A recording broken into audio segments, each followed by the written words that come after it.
Well, it's June Pride Month, and we celebrate the riots at Stonewall. You know, June 1969 as the beginning of the modern LGBTQ plus civil rights movement. Well, in 2023, we know something today that we didn't know even last year, and that is that Pride is a protest. Recently, I attended one of the world's largest LGBTQ plus festivals and events in Orlando, Disney World's Gay Days. And one of the most interesting events was Girls in Wonderland.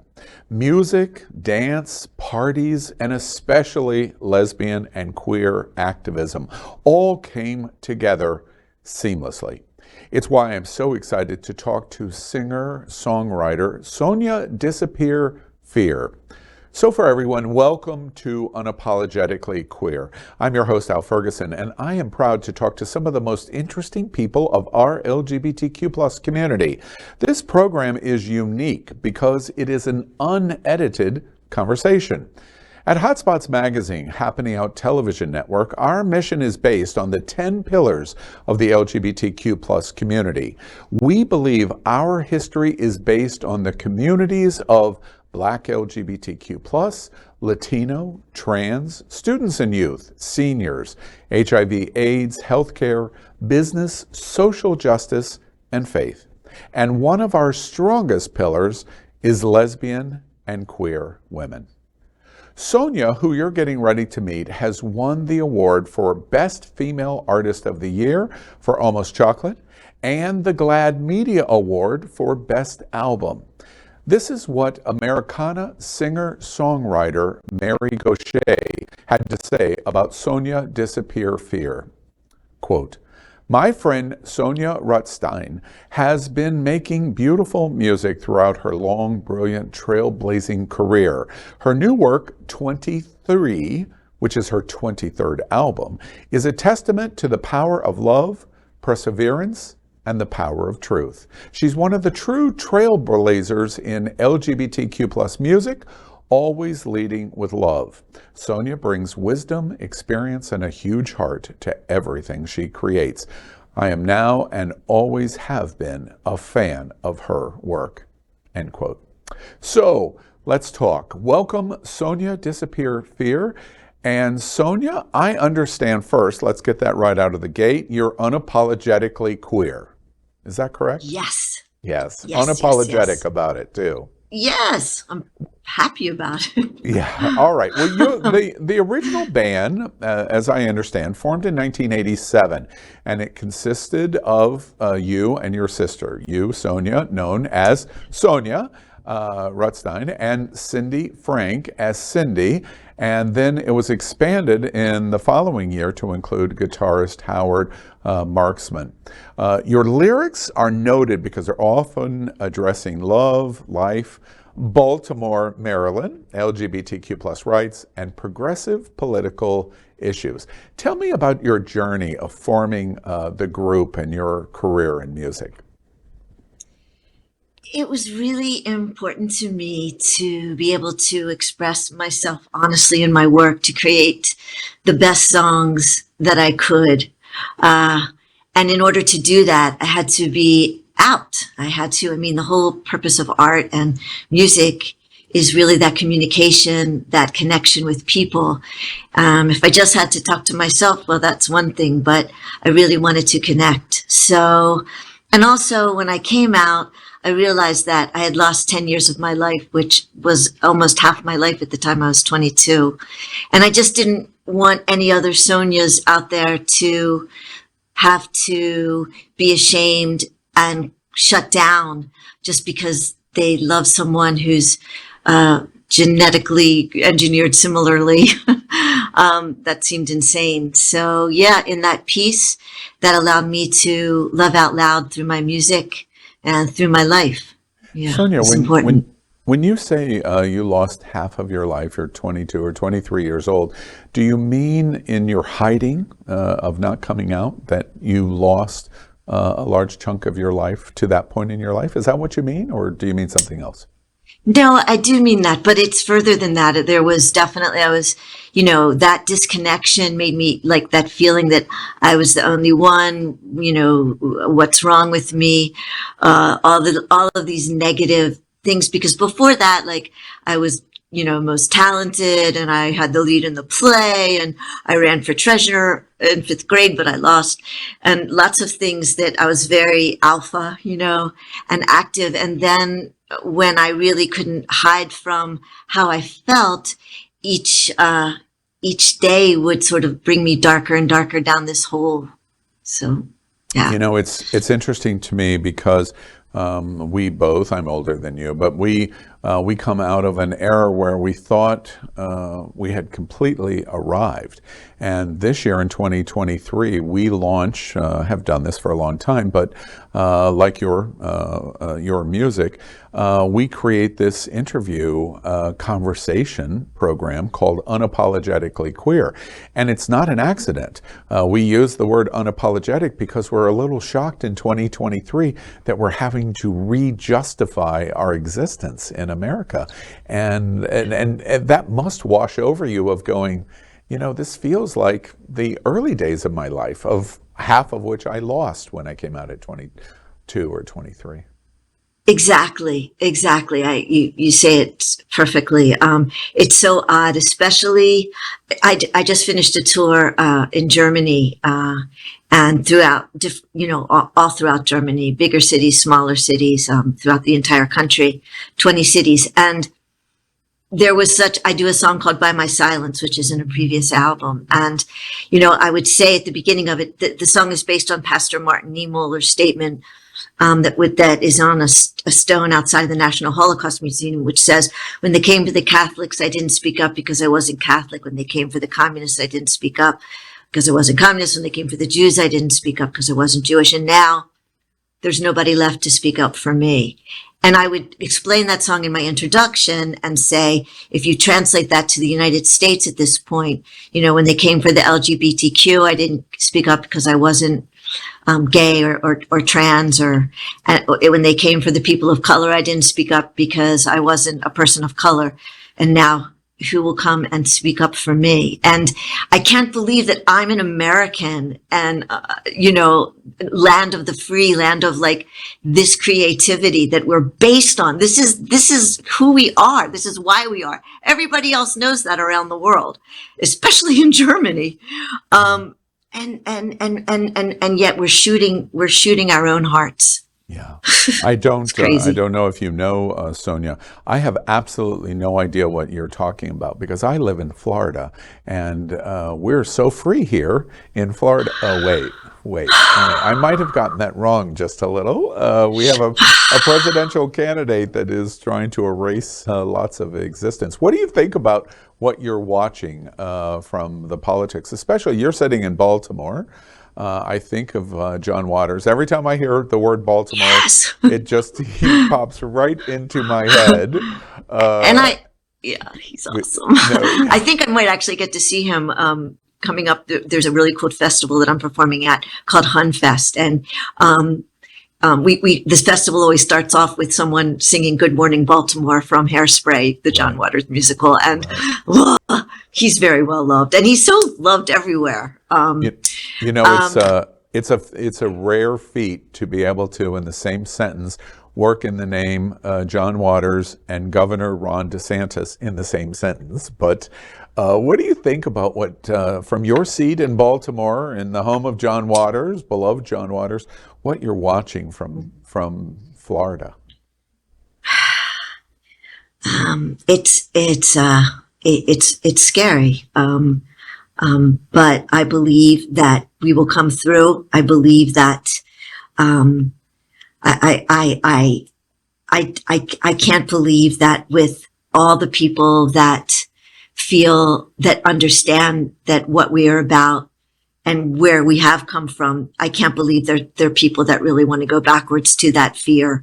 The extremity of what DeSantis is preaching is just horrific. And, I just hope people can really get how bad it really is, and how serious it really is, that it's not funny. And And it's really important that this show is available, that we can be unapologetically who we are. Who we are is awesome.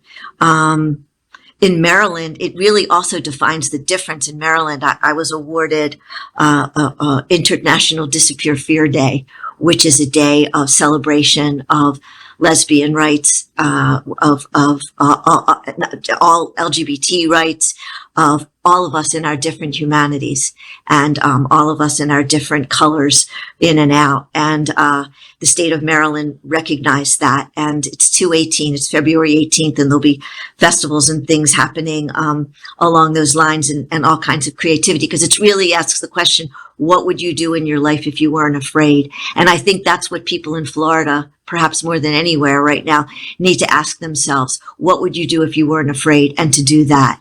Not suck into this, not play it safe. Go forward with loving out loud. You have backing everywhere, and you've got the backing of real love, of real love. Yeah. And love coming out of Baltimore, Maryland. It's interesting to me. I've listened to a lot of your music and preparing to talk to you today.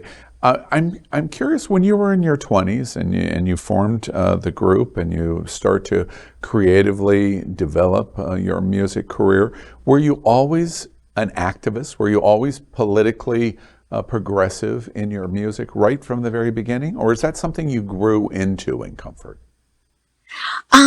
At the dinner table, that was like our one time where we would all be together, my father, my mom, and my older sister, my younger brother. And we would talk about, it's a Jewish American suburban family in Pikesville, near Baltimore County. And we would talk about issues. My parents were political. My mom was from New York, liberal, progressive. My dad was. My dad did, everything he could to further gun control and lots of things like that. So it was always really apparent for me, as was Judaism, actually, for that matter, and how to navigate those things together seems to work for me very well. And so when I came out, besides rewriting my past history, it was just a natural thing to be able to go, I saw society as what made that there was something wrong with me. And the truth was, there's nothing wrong with me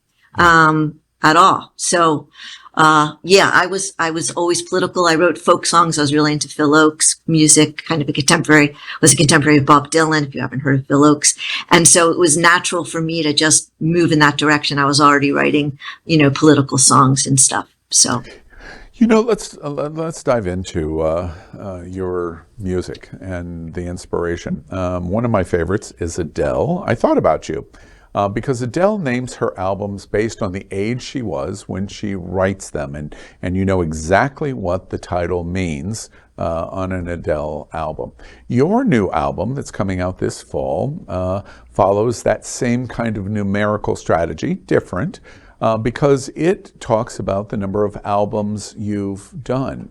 You've been making music throughout a very distinguished and long career, brilliant blazing for our community. This will be, your album's called 23, and that it's actually called album. It's actually called Album 23. Oh, sorry, okay. didn't mean to interrupt you. No problem at all. Album 23, and it's a testament to, as the previews suggest, the power of love, perseverance, the power of truth, and it is a representation of your 23rd album. I've got that correct? Yes. And 23 albums moves you into pioneer status and icon status in LGBT, especially representing lesbian and queer women. When you were preparing this for your 23rd album, 23, and by the way, the worldwide release is going to be on September. I wonder what date would be good in September. Oh yeah, 23. That's a good date. What was the inspiration of this new album? I'm always processing things that are happening and trying to make things make sense to me. I became good friends last year with a family from Ukraine who had to leave Odessa, leave their husband and their father, and break up the entire family. Thank God they were okay. Thank God they've been able to live in Germany. But here's a 10-year-old boy who I've been giving guitar lessons to on Sunday mornings through Zoom and WhatsApp, who's just, beginning that part of his life, and to be so, to be pushed so away, and to watch all these adults fighting over places and who owns it, and, as countries do. So that was, and the state of things that are going in today. There's all the smoke from the fires that are happening in Canada, but I also was in that situation in Australia a year ago, so I was processing that. So one of those songs, the first song I was talking about, is a song called "God Bless the World," and I asked, God, have you noticed what's been happening? There's a boy living in Germany and he can't go home.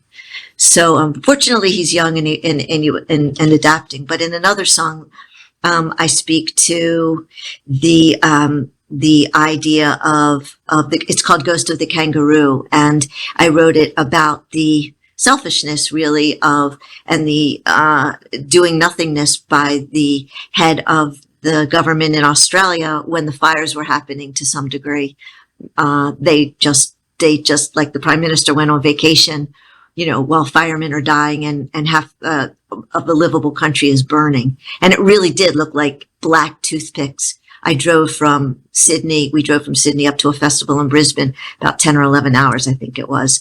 And it was just horrific. And I remember what it looks like because I've played the festival. It's the Woodford Folk Festival several times. So I'm curious, Sonia, does your music, and through your career, this is your 23rd album, in the LGBT, you're popular inside our community and outside our community, but inside our community, does the lesbian and queer women of our community respond to you differently than other members of our community, gay men, for example? Are you responded to in terms of your music differently in our community, or is it pretty much you see the same among all of us?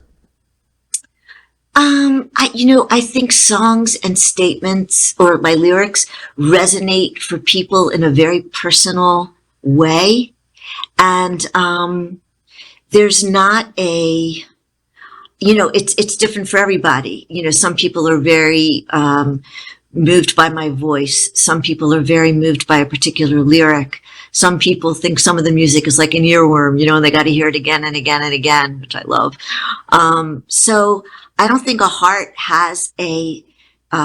don't think hearts have much age. I don't think they really have a political preference or anything. They're just there, and that's what I speak to. So that's just a pulse. So no, I don't think, I have good friends that are gay men. I have good friends that are lesbians, and then also people that are not in the LGBT community at all, who also deeply relate to my music. All right. Well, no. I want to show a sample of it. Your new album 23. You have a new video, and it's called "I Can't Breathe." It's on and is Sonia's latest attempt to bring attention to the fact that we should be speaking up. She referred to that in the illustration of who's going to be left to defend you. Let's take a quick look at this new video. I can't breathe, I can't breathe, I can't breathe. This land is your land, this land is my land. From California to the New York Island, from the redwood forest to the Gulf Stream water, I can't breathe.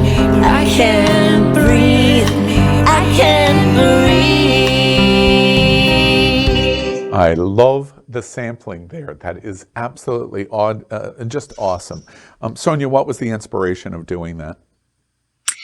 I was the process of the actual song that came together was I was performing at the Woody Guthrie Festival. I was on the Woody Guthrie Festival main stage.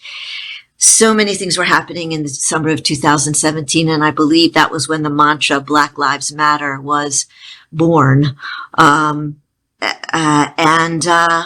And there I was, just sitting at the piano there, and I just started playing that song, I Can't Breathe, which is obviously close to This Land Is Your Land by Woody Guthrie, because I'm thinking Woody Guthrie songs and we're hearing them all the time, especially when you're at the festival. And I just started hitting it in the minor key. So the melody changed just a little, the words changed, and the I Can't Breathe was what the chorus became. And today, here we are. I mean, we can't breathe right now. The lungs of the earth, the trees are being burned. Yeah. It's so true on so many different, levels. It's metaphorical. Levels. Yeah. Right. I'm curious, Guthrie hears your song. What do you think his reaction would be? I think he'd love it.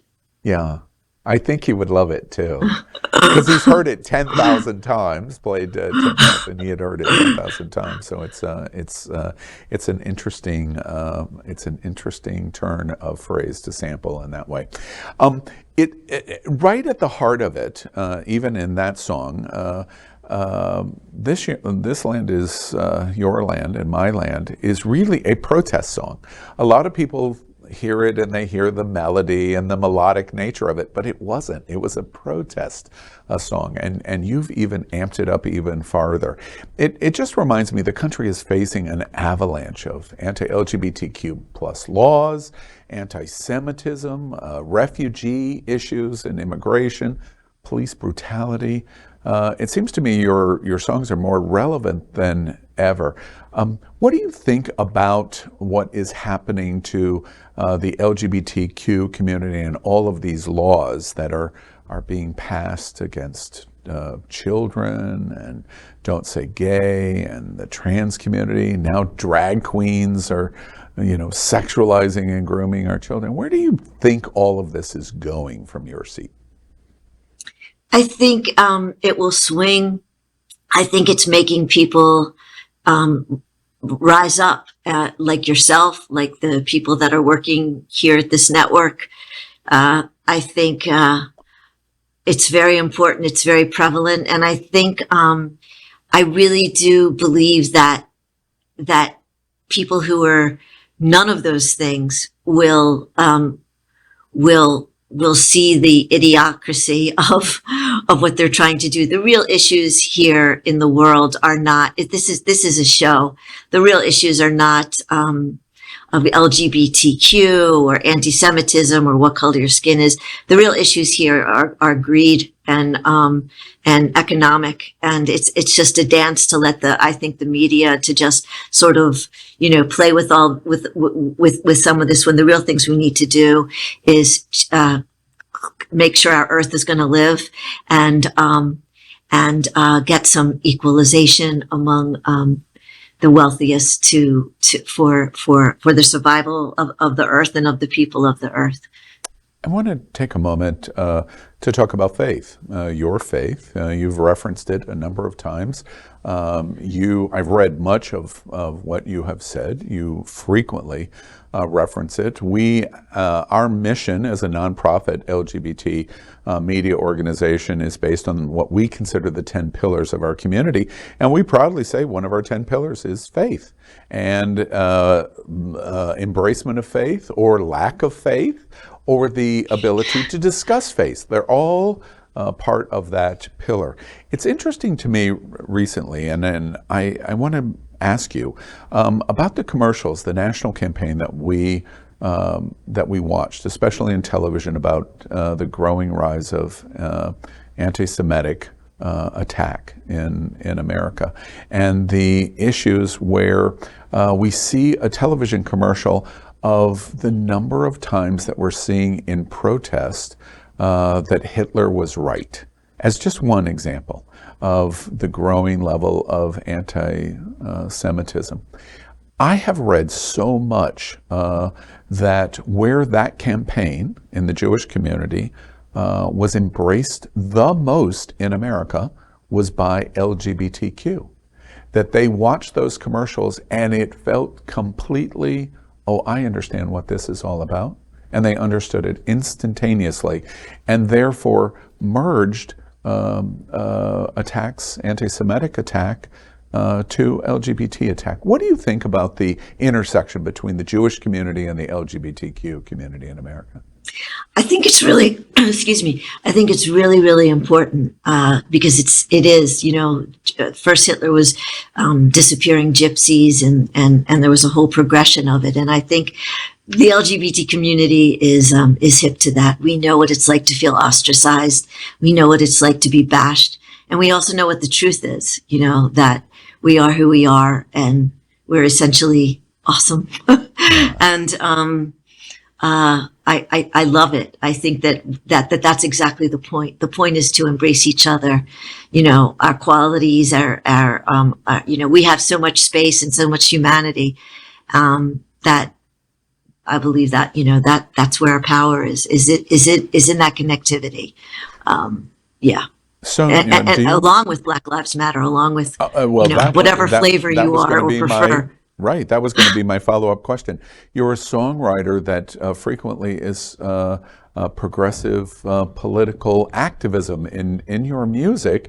Do you think that women, what we've watched on Right to Choose for Your Own Body and other related things, for women, people of color, LGBT, religious diversity, do you think all of these marginalized groups will see through the attacks that we're watching and come together and stand together?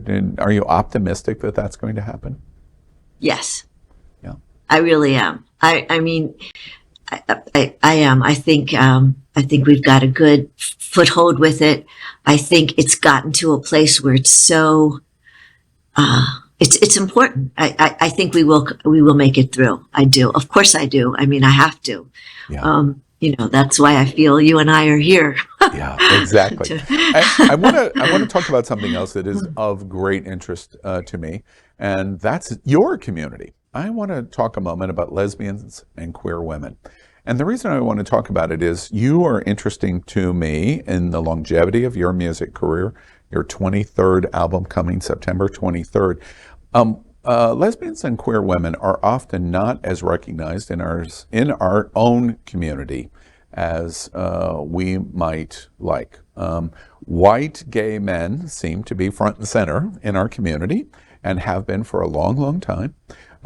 We have discussed at Queer News Tonight, our news show, that lesbian women in the 90s were what got us through AIDS. They were our nurses and they were the support of gay men. What do you think about the L in our community and where you are as a community in America and LGBT? Where's the L? The L. Where is the L? That's a good. That's the whole thing right there, isn't it? Where is the freaking L? Where is the freaking L? Is that what you just said? The freaking L. Yeah.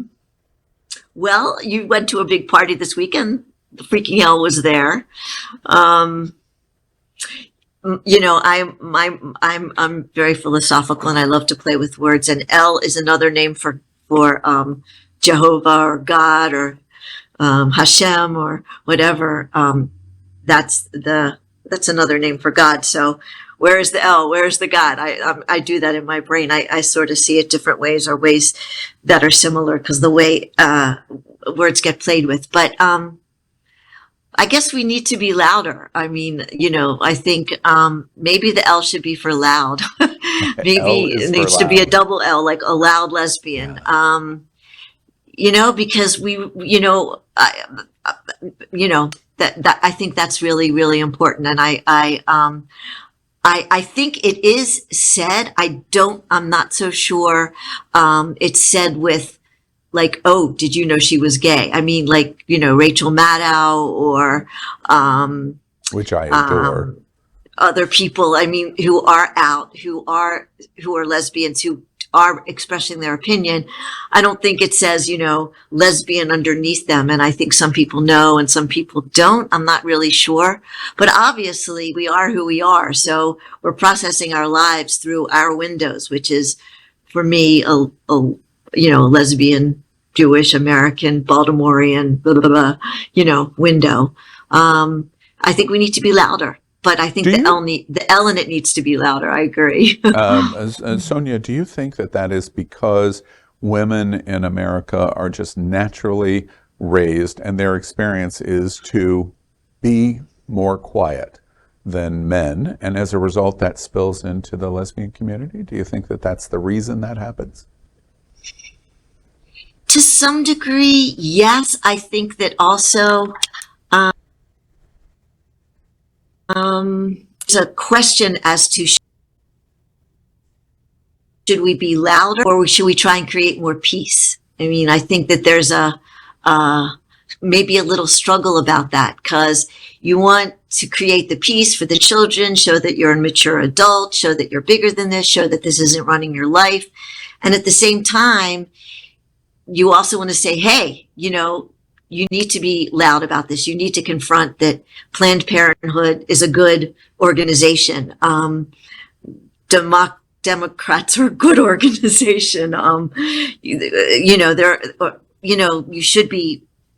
I think there's a little bit of a struggle with that. And yes, I do think that people are hiding out somewhat. But I also think maybe sometimes it's good to think ahead with it. I think as long as we can bring our children home, even if they're seeing wacky stuff, not on the screen, not on the 4-inch screen, not on the, the big 36, 42-inch screen, but just one-to-one, child to adult, child to parent, child to uncle, aunt, friend.